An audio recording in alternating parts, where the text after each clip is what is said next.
క్రీస్తునందు ప్రియమైన దేవుని బిడ్డలారా, మీకు శుభములు వందనములు తెలియజేస్తున్నాను. అనుదిన ధ్యానమునకు స్వాగతం. పౌలు తెస్సలోనికి రాసినటువంటి మొదటి పత్రిక 4వ అధ్యాయం ఈ దినం మన ధ్యానాంశంగా ఉంది. ఈ అధ్యాయంలో అనేక విషయాలు ఉన్నను మనకు బాగా పరిచయమైనట్టుగా 13వ వచనం నుండి అధ్యాయం చివరి దాకా చెప్పక మానలేం.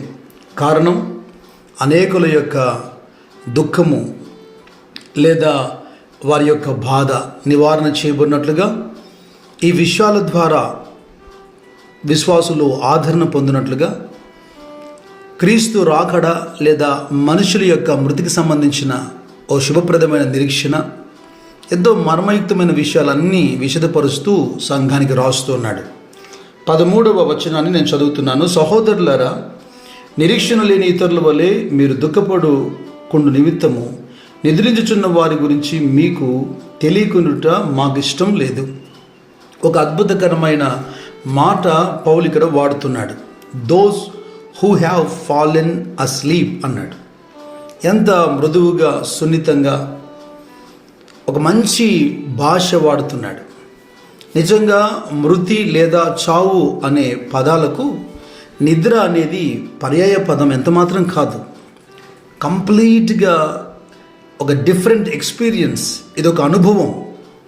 ఈ మాట చదువుతున్నప్పుడే బాగా గమనిస్తే ఎంతో నెమ్మది, హృదయానికి ఆదరణ కలుగుతోంది. ఇంత వివేకము, జ్ఞానము, ఆత్మాభిషేకము పౌలుకు ఉంది కనుక అతని మాటల ద్వారా నిజంగా ఆ రోజే కాదు ఈ రోజుకు ఆదరించబడుతూనే ఉన్నాం. ఎంత మంచి మాట పలుకుతున్నాడు. నిద్రించుచున్న వారి గురించి మీకు తెలియాలి అంటున్నాడు. ఎవరైతే తమ ప్రియులను పోగొట్టుకొని, కుటుంబ సభ్యులను పోగొట్టుకొని, చిన్న వయసులో కానీ, నడి వయసులో కానీ, వృద్ధాప్యంలో కానీ తమ ప్రియులను ఎవరైతే పోగొట్టుకున్నారో శరీర సంబంధంగా, అయితే ఎవరైతే మరణించారో, మృతి పొందారో వారికి సంబంధించిన మాట ఇది. నిద్రించిన వారి గురించి మీకు తెలియాలి అన్నమాట. అంత మాత్రం కాకుండా ఇలా నన్ను చెప్పనివ్వండి, ఇది చాలా అతిశయోక్తిగా అనిపిస్తుంది కానీ సత్యమే. ఇప్పుడు మన కుటుంబ సభ్యులు ఇంట్లో ఎవరైనా నిద్రపోతున్నారు అనుకోండి, వారి గురించి మనం దుఃఖిస్తామా, బాధపడతామా, ఏడుస్తామా? లేదు కదా. అలాగే మరణించిన వారిని గురించి వారు నిద్రపోతున్నారు. సాధారణంగా ఒక వ్యక్తిని పోగొట్టుకున్నప్పుడు ఆ బాధ ఎలాగుంటుందో అందరి జీవితాల్లో ఏదో ఒక అనుభవం ఉంటుంది. ఏదో పైకి మన దుఃఖాన్ని తీసేసేదానికి లేనిది ఉన్నట్టుగా పౌలు ఇక్కడ మాట్లాడటం లేదు. వాస్తవము ఉన్నది ఉన్నట్టుగా మనకు తెలిస్తే ఒక నిరీక్షణ కలుగుతుంది. ప్రియులను పోగొట్టుకున్నప్పుడు ఎంతో కొంత బాధపడతాం, కానీ మరొక మాట పౌలు ఇక్కడ వాడుతున్నాడు. ఏంటి ఆ మాట? నిరీక్షణ లేని ఇతరుల వలె మీరు దుఃఖపడకుండా నిమిత్తం. దుఃఖం అందరికీ వస్తుంది, కానీ ఆ దుఃఖించే పద్ధతిలో నిరీక్షణ లేని వారి వలె. నేను మీకు ఒక ఉదాహరణ చెబుతాను. ఎవరిని విమర్శించే ఉద్దేశం నాకు ఎప్పుడు ఉండదు, కానీ మనం నేర్చుకునే ఆ ధోరణిలో ఈ విషయాలు మాట్లాడుతున్నాను. నాకు తెలిసినటువంటి 2 సహోదరులను నేను చూశాను, వారి జీవితాన్ని బాగా. అయితే వారిరువురు కూడా వివాహం చేసుకోకుండా జీవిత కాలం అంతా అలా బ్రతికేశారు. ఎందుకు ఏమో మనకు అవసరం లేదు. అయితే తల్లిదండ్రులు లేని వారు ఎంతో వయసు వరకు బ్రతికారు. అందులో మొదటగా ఎంతగానో ఒకరి పట్ల ఒకరికి ప్రేమ ఉన్న వారిలో చెల్లి ఒక ప్రమాదవశాత్తు మరణించడం నేను చూశాను. అయితే ఇప్పుడు దాదాపుగా వృద్ధాప్యంలో ఉన్నటువంటి ఆ అక్క ఆ చెల్లి మీద ఉన్నటువంటి ప్రేమను బట్టి ప్రతి దినం ఆమె ఆ చెల్లి కోసం ఏడ్చేది. ప్రతి దినం ఆమె సమాధుల తోటకు వెళ్ళేది. ప్రతి దినం 365 రోజులు ఆమె మంచాన పడి కదలలేని రోజు వరకు, అది వర్షకాలమైన, ఎండాకాలమైన, చలికాలమైన, ప్రతిరోజు ఆమె ఆ సమాధుల తోటకు వెళ్ళేది. ఆ చెల్లి సమాధికి కొన్ని పూలు పెట్టేది, ప్రార్థించేది, లేదా ఏడ్చి దుఃఖపడి ఇంటికి వచ్చేది. ఇలా చేస్తూ మా కళ్ళారా నేను చూసి చెబుతున్నా, ఇలా చేస్తూ కొంతకాలానికి ఆమె చాలా దిగులు పడి, కాయల పడి, బాధపడి. ఎందుకంటే బైబిల్ అంటుంది కదా, శరీర సంబంధమైనటువంటి చింత అది రోగమునకు, మరణానికి దారితీస్తుంది. అది చివరికి ఒక పార్కిన్సన్ వ్యాధిగా మారి ఆమె బెడ్డెన్ అయిపోయి ఆమె కూడా మరణించడం నేను చూశాను. ఇందులో లోకమంతా కూడా ఎంత ప్రేమ, చెల్లి మీద అక్కకు ఎంత ప్రేమ కాదనలేం. ఈ ప్రేమ నేను తప్పుపట్టట్లేదు. కానీ పౌలు బోధ ప్రకారము ఒక మంచి నిరీక్షణ మనకు ఉంది గనక ఆ నిరీక్షణ లేని తనం మనకు జీవితానికి నష్టం తీసుకురాకూడదు. అటు మనమైనా చూస్తున్న వారికైనా ఒక శుభప్రదమైన నిరీక్షణ కలిగినట్టుగా క్రీస్తునకు సంబంధించిన పిల్లలుగా మన ప్రవర్తన ఉండాలన్నది పౌలు యొక్క తాత్పర్యం. అందుకు 14వ వచనంలో అంటున్నాడు, యేసు మృతి పొంది తిరిగి లేచినని మనం నమ్మిన ఎడల అదే ప్రకారము యేసునందు నిద్రించిన వారిని దేవుడు ఆయనతో కూడా వెంట పెట్టుకుని వచ్చును. దేవునికి స్తోత్రం, హల్లెలూయా. ఈ యేసునందు నిద్రించిన వారి యొక్క ఆ కష్టము లేదా శ్రమకు నుంచి విశ్రాంతి వాళ్ళు పొంది, లేదా ఏ విధంగా ఒక ఎంప్లాయీ రిటైర్ అవుతారో అలా ఈ దేహము లో ఉన్న ఆ జీవితానికి వారు రిటైర్ అయిపోయి, anyhow the better place then the earth, ఈ భూమి మీద వారు నివసించిన దానికంటే మరి శ్రేష్టమైన స్థలములో ఆయన పర్యవేక్షణలో నెమ్మదిగా సుఖముగా వాళ్ళు విశ్రాంతి పొందుతున్నారు అనేది సత్యం. అయితే ఈ 14వ వచనంలో ఒక చిన్న ట్విస్ట్ మనకు అర్థం అవ్వాలి. యేసు మృతి నుండి తిరిగి లేచినని మనం నమ్మిన ఎడల అదే ప్రకారం యేసునందు నిద్రించిన వారిని దేవుడు ఆయనతో కూడా వెంట పెట్టుకొని వచ్చును.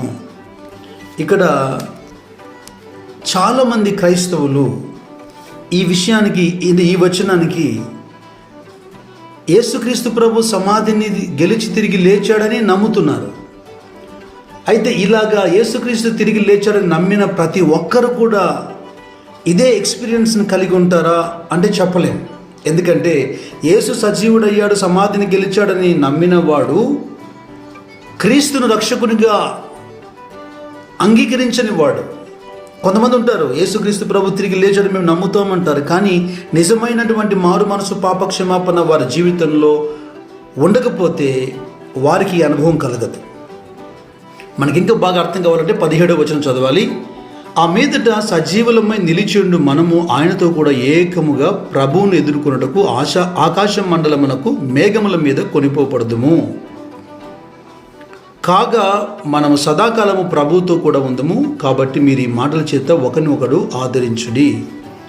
16వ వచనం కూడా మనం చూస్తే ఆర్భాటముతో ప్రధాన దూత శబ్దముతో దేవుని బూరతో పరలోకము నుండి ప్రభు దిగి వచ్చును. ఈ మాట వినండి, చాలా ప్రాముఖ్యమైనది. క్రీస్తు నందుండి మృతులైన వారు మొదట లేతురు.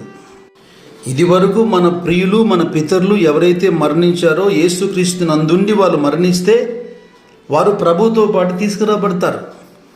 సజీవులైనటువంటి మనము రెప్పపాటున మార్పు చెంది క్రీస్తుని ఎదుర్కోవడానికి తీసుకోబోబడతాం.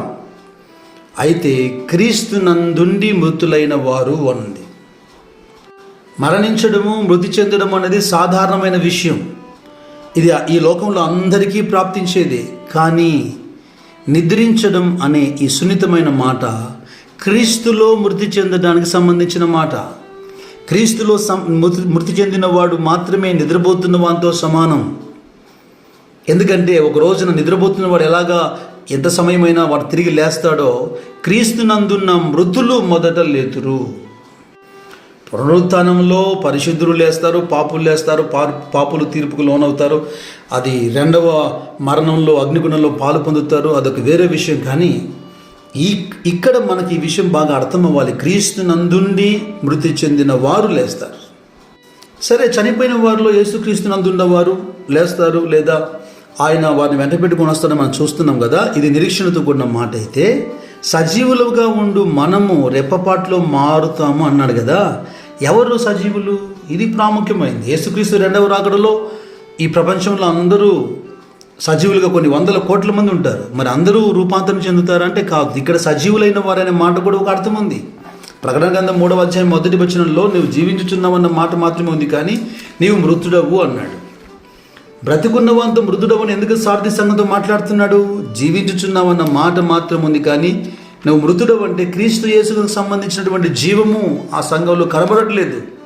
ఈ మాట మనకు అర్థం కావడానికి రోమీలతో పౌలు మాట్లాడుతున్నప్పుడు 8వ అధ్యాయం 13వ వచనంలో, మీరు శరీరానుసారంగా ప్రవర్తించిన ఎడల చావవలసిన వారు ఎందురు, కానీ ఆత్మచేత శరీర క్రియలను చంపిన ఎడల జీవించెదరు. ఈ జీవం మనలో కనపడాలి. శరీర సంబంధంగా మనం బ్రతికితే మనం మరణించాల్సిన వారము. అయితే శరీర క్రియలను మనం చంపిన ఎడల ఆత్మ ద్వారా మనం బ్రతుకుతాం. ఆత్మ సంబంధమైన జీవం మనలో కనబడాలి. ఈ విషయాన్ని ఒక మాటలో చెప్పాలంటే పౌలు మాటనే, మనం బ్రతికినను చనిపోయినను మనం ప్రభువు వారమై ఉన్నాము అంటున్నాడు కదా. మన పితరులు, మన ప్రియులు ఎవరైతే మరణించారో వారు ప్రభువు వారు అనుకోండి, వారు మాత్రమే ఆయనతో వస్తారు. నిలిచి ఉన్న మనము సజీవులుగా ఉన్నాము. మనలో క్రీస్తుకు సంబంధించిన జీవం ఎవరిలో ఉందో, ప్రభు వారం ఎవరమో వారు మాత్రమే రూపాంతరం చెంది ఆయన ఎదుర్కొంటారు. యోహాను సువార్త 11వ అధ్యాయంలో మార్త మరియలతో ప్రభు మాట్లాడుతున్నప్పుడు అక్కడ చనిపోయిన లాజరు విషయమై, పునరుత్థానమును జీవమును నేనే, నా యందు విశ్వాసం ఉంచిన వాడు చనిపోయినను బ్రతుకును అన్నాడు. ఆ రెండవ మాట కంటిన్యూ చేస్తామంటున్నాడు, బ్రతికి నా యందు విశ్వాసం ఉంచువాడు ఎన్నటికీ చనిపోడు. ఎన్నటికీ చనిపోడు అన్న మాట సత్యమైతే చనిపోయినను బ్రతుకును అనే మాటకి అవసరం లేదు కదా. కానీ బాగా ఆలోచిస్తే ఈ రెండు మాటలు ఒకటే. అనగా క్రీస్తు యేసునందు విశ్వాసం ఉంచి ఎవరైతే మరణిస్తారో బైబిల్ దాన్ని నిద్ర అనింది. కానీ మనం మన ప్రియులను పోగొట్టుకుని వారిని భూస్థాపన చేసేసాం కనుక వాళ్ళు మరణించరు అంటున్నాం. ఎంతవరకు వాళ్ళు మరణించినట్టుగా కనబడతారు? క్రీస్తు రెండవ రాకడ వరకు. క్రీస్తు రెండవ రాకడలో వాళ్ళు ఎత్తబడతారు కనుక చనిపోయినను వాడు బ్రతుకుతాడన్న మాట సత్యం, లేదా వాడు ఎన్నటికీ చనిపోడన్న మాట కూడా సత్యం. ఇక ప్రియ సహోదరులారా, చివరికి ఒక మాట చెబుతాను. మనం దుఃఖించినాను దుఃఖించకపోయినాను చనిపోయిన వారి యొక్క స్థితిగతిని మనం మార్చలేం కనుక మనకు ప్రాముఖ్యంగా ఒక మాట అవసరమైంది. అదేంటంటే, బ్రతికున్న వారు ఇక మీదట అంటే క్రీస్తు నందుండి మరణించేందుకు వారు సిద్ధపడాలి. రాబోతున్న కాలంలో ఇప్పుడు సజీవులుగా ఉన్న ప్రతి ఒక్కడు క్రీస్తు నందుండి మరణించడానికి సిద్ధపడాలి. ఎందుకంటే మరణం నుండి జీవంలోకి దాటునట్లుగా. మరణము లేదా చావు వచ్చి మిమ్మల్ని చంపేస్తే మీరు మరణిస్తారు, లేదా చావకు ముందే మీరే ఆ మరణాన్ని చంపేస్తే మీరు బ్రతుకుతారు.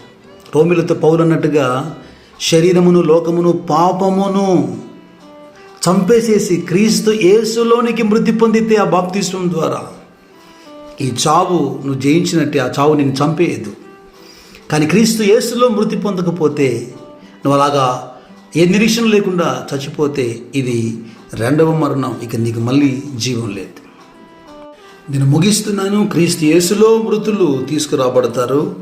క్రీస్తు యేసులో రక్షణ మారు మనసు పొంది సజీవులుగా ఉన్నవారు ఎత్తపడతారు. మనమందరం ఏకముగా కలిసి ప్రభుతో యుగయుగములో నిలిచి సదాకాలం ఉందము. ఈ మాటల ద్వారా మనం ఆదరించబడదుము గాక. ప్రార్థన చేద్దాం. పరిశుద్ధుడా, జీవంగల దేవా, యేసుక్రీస్తు ప్రభువా, నిన్ను స్తుతిస్తూ నేను మహిమపరుస్తున్నావు నాయన. క్రీస్తు యేసులో నిద్రించిన వారి గురించి అనేక విషయాలు మా ముందుకు తీసుకొచ్చారు. మా ప్రియులు, మా కుటుంబ సభ్యులు ఎవరైతే ఇదివరకే క్రీస్తు యేసులో మృతి పొందారో లేదా నిద్రించారో వారికి సంబంధించిన ఒక మంచి నిరీక్షణ మా కలుగజేశారు. అలాగే సజీవులమైన మేము మృతులం కాకుండా క్రీస్తు యేసుకు సంబంధించిన జీవాన్ని మాలో కలిగి, ఇదిగో మేము బ్రతికుండగానే ఈ చావును చంపేసి మరణంలో ఉండే జీవులకి దాటునట్లుగా క్రీస్తు కృప మాకు మెండుగా దయచేయమని ఈ మాటల ద్వారా పిల్లలందరినీ ఆదరించమని యేసు నామములో ప్రార్థించి వేడుకుంటున్నాను పరలోకపు తండ్రి. Amen, amen.